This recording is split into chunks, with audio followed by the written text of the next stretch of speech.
Hi everyone! In this video, we're going to learn how to add the search element inside Grigora.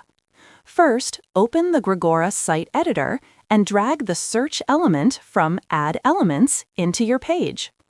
In the search element settings, you can customize the icon type and size to match your design.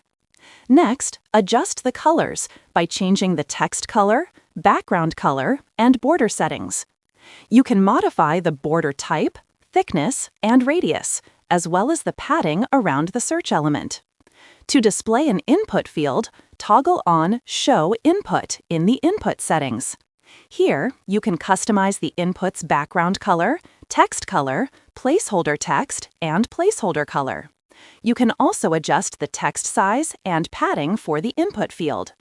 Finally, use the Search In option to choose which sections the search element will search through, such as blocks, directories, and pages.